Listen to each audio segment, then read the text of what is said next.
రోజురోజుకు సైబర్ నేరగాళ్ల మోసాలు పెరిగిపోతున్నాయి. మన చేతిలోని స్మార్ట్ ఫోన్పై సైబర్ దొంగల కన్ను పడితే చాలు, కనిపించింది కనిపించనిది అంతా దోచుకుంటున్నారు. కాస్త ఆదమర్చి ఉన్నామా, మన ప్రమేయం లేకుండా మనకు రావాల్సిన ఫోన్ కాల్స్, మెసేజ్లు, ఇతర ముఖ్యమైన వివరాలు మనకంటే ముందే వాళ్లకు చేరిపోతాయి. ఇప్పుడు ఈ తరహా మోసాలకు సైబర్ కేటుగాళ్లు తెరతీస్తున్నారు. రద్దీ ప్రదేశాలు, బస్టాండ్లు, రైల్వే స్టేషన్లలో అమాయకులుగా కనిపించి ఫోన్ కాల్ చేసుకుంటామని నమ్మించి నట్టేట ముంచుతున్నారు. స్మార్ట్ ఫోన్ పట్ల ప్రజలు ఎలాంటి అప్రమత్తతో ఉండాలనే తదితర అంశాలపై ప్రముఖ సాంకేతిక నిపుణులు నలమోతు శ్రీధర్తో మా ప్రతినిధి సతీష్ ముఖాముఖి. సెల్ ఫోన్ మర్చిపోయాము, ఒక కాల్ చేసుకుంటానని అమాయకంగా అడుగుతారు కొంతమంది. వాళ్ళని నమ్మి ఫోన్ ఇస్తే ఇంకా అంతే సంగతులు. మనకు రావాల్సినటువంటి కాల్స్ కావచ్చు, మెసేజ్లు కావచ్చు, మన ఫోన్లో ఉన్నటువంటి ముఖ్యమైన వివరాలన్నీ వాళ్ళకి వెళ్ళిపోతాయి. సో ఇలా తయారైన చాలా మంది మోసగాళ్ళు. ఇప్పుడు సైబర్ క్రైమ్లో ఇది ఒక తరహా మోసాలు విరివిగా జరుగుతున్నాయి. మరి దీన్ని ఏ విధంగా అరికట్టాలి, ఏ విధంగా ప్రజలంతా కూడా అప్రమత్తంగా ఉండాలనేది వివరించడానికి మనతో పాటు సైబర్ నిపుణులు నల్లమోతు శ్రీధర్ గారు ఉన్నారు. ఆయన అడిగి మరిన్ని వివరాలు తెలుసుకుందాం. శ్రీధర్ గారు నమస్కారం అండి.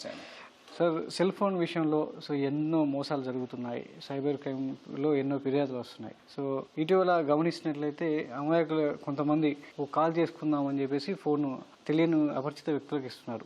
దాని ద్వారా కూడా మోసాలు అనేది పెరిగిపోతున్నాయి. అసలు ఎలా అపరిచిత వ్యక్తులు మన ఫోన్ నుంచి ఏ విధంగా మోసం చేస్తారు?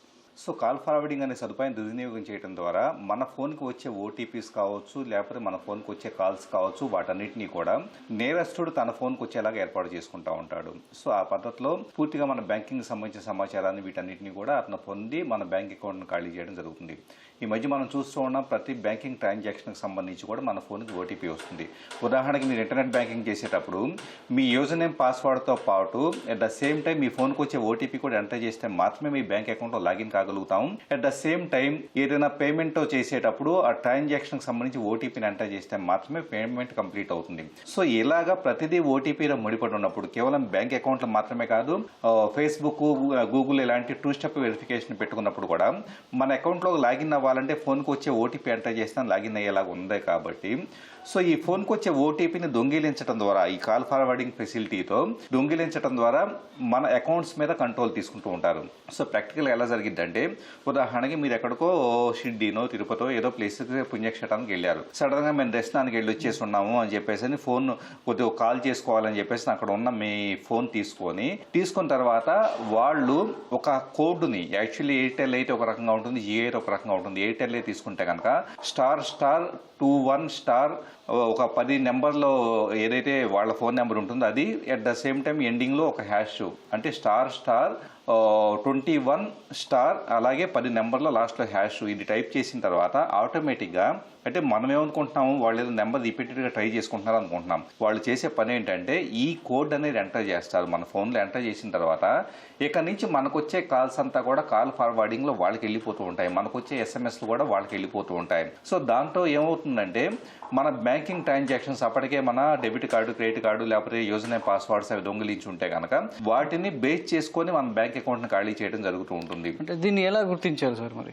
అంటే కాల్ ఫార్వర్డింగ్ జరుగుతుంది, లేదంటే అవతల అపరిచిత వ్యక్తి మన మొబైల్ నుంచి ఆ ***21# అనేది టైప్ చేశాడు అనేది ఫోన్ వినియోగదారుడు ఎలా గుర్తించవచ్చు? ఫోన్ వినియోగదారుడికి అయితే ఏమాత్రం అనుమానం వచ్చే అవకాశం లేదు. మోస్ట్ ఆఫ్ ద టైమ్స్ ఏంటంటే దీంట్లో కండిషనల్ ఫార్వర్డింగ్ అని చెప్పేసి కొన్ని ఉంటాయి. అంటే కాల్ బిజీ వచ్చినప్పుడు, కాల్ వెయిటింగ్ వచ్చినప్పుడు అలాంటప్పుడే ఫార్వర్డ్ కావాలా, లేకపోతే ఫుల్గా ఫార్వర్డ్ కావాలా అన్నది కూడా కొన్ని కోడ్స్ని చేంజ్ చేయడం ద్వారా ఉంటుంది. సో ఒక యూజర్కి అయితే కనుక అనుమానం రాదు. కాబట్టి మీకు ఏదైనా మీ కాల్స్ ఫార్వర్డ్ అవుతున్నాయి అని చెప్పేసి అనుమానం ఉంటే, మీరు ఎయిర్టెల్ వాడుతుంటే కనుక 2 స్లాష్లు, సో అంటే హ్యాష్ ఉంటుంది కదా, 2 హ్యాష్లు 21# అని చెప్పేసి మీరు టైప్ చేసేసి ఒక మెసేజ్ పంపిస్తే కనుక, సో MIM కోడ్ ఎగ్జిక్యూటింగ్ అని చెప్పేసి వచ్చేసి all forwarded settings are erased అని చెప్పేసి ఒక స్క్రీన్ వస్తుంది.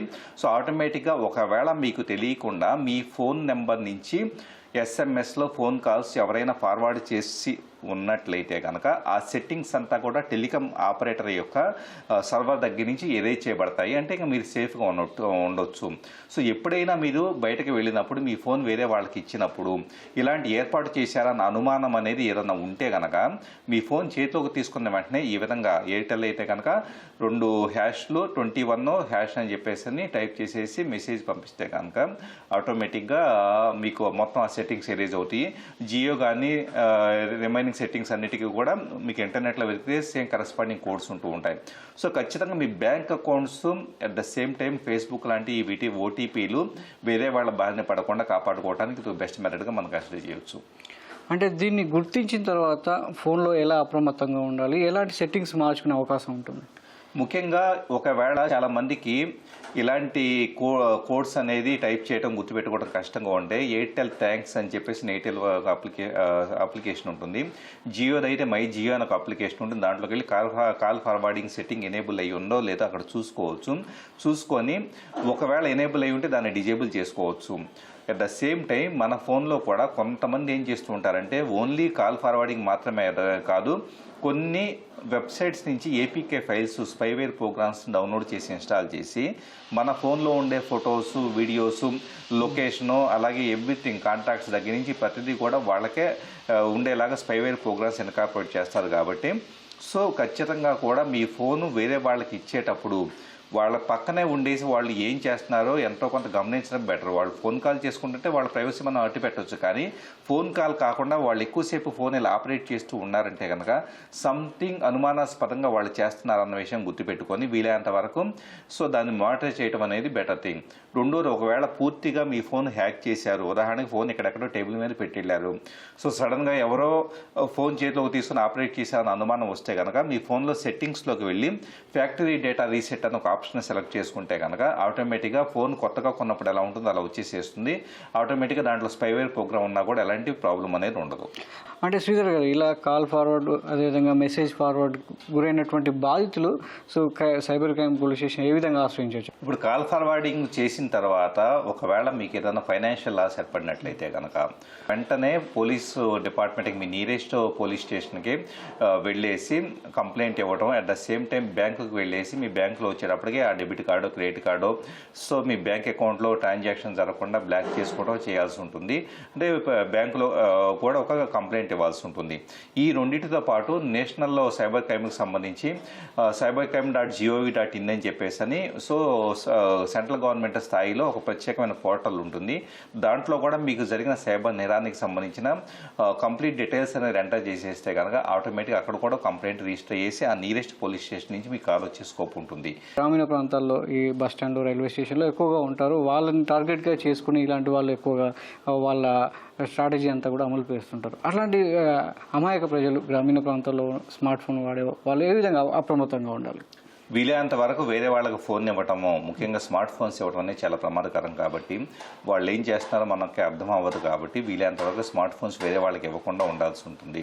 తెలిసిన వాళ్ళు అంటే బయట పబ్లిక్ ప్లేసెస్ మాత్రమే కాదు, తెలిసిన వాళ్ళకైనా కూడా ఫోన్ చేతికి ఇచ్చేసి అన్లాక్ చేసి చేతికి ఇచ్చేసి మనం మన పని చూసుకుందామని చెప్పేసి కిచెన్లోకి వెళ్ళటమో రెస్ట్ రూమ్కి వెళ్ళటమో చేస్తే డెఫినెట్గా దాంట్లో వాళ్ళు స్పైవేర్ ప్రోగ్రామ్ ఇన్స్టాల్ చేసే స్కోప్ ఉంటుంది.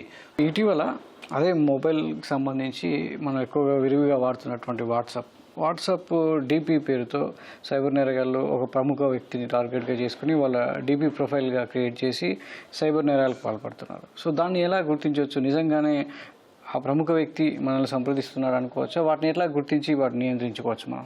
ముఖ్యంగా ప్రముఖులు మనకెందుకు కాల్ చేస్తారు అన్న విషయాన్ని ఫస్ట్ గుర్తుపెట్టుకోవాలి. ప్లస్ ఏదైనా డీజీపీ లాంటి హైయర్ అఫీషియల్స్ కాల్ చేశారంటే ఏదో కేసులు ఇరుక్కున్నారు అదే అని చెప్పేసి సంథింగ్ భయపెట్టే స్కోప్ అనేది ఉంటుంది. యాక్చువల్లీ డీజీపీ ఎప్పుడు కూడా డీజీపీ కానీ ఎస్పీ స్థాయి అధికారులు కానీ ఎప్పుడు కూడా ఒక వ్యక్తికి కాల్ చేసే పరిస్థితి ఉండదు.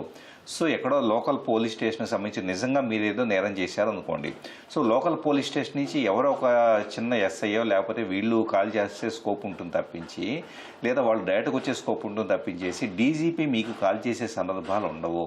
సో జస్ట్ ఫోటోలను చూసి భయపడొద్దు, అలాగే వర్రీ అవ్వద్దు, వాటికి రెస్పాండ్ కావద్దు. ఓకే, ధన్యవాదాలు శ్రీధర్ గారు. ఇది శ్రీధర్ గారు చెప్పినటువంటి విషయాలు. సో అమాయకంగా నమ్మి అపరిచిత వ్యక్తులకు మొబైల్ ఇస్తే మన డిజిటల్ లైఫ్ ప్రమాదంలో పడే అవకాశం ఉందని చెప్పి శ్రీధర్ గారు చెప్తున్నారు. కెమెరామెన్ రమేష్తో సతీష్, ఈటీవీ న్యూస్, హైదరాబాద్.